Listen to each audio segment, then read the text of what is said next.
Bangal daw tayo amin kakailian. Ito yun, update Kalaba, Ken Mudeng Dakkel Tikarayan po, Dakkel Ken Nalibag TTOA po. Maya kami nagitulot yung pasaheros. So ito yung update TOA po ay Karayan di Kalaba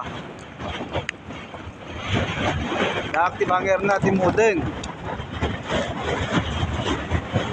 Shout out kada kayo at taga Kabuluan, Santa Rosa.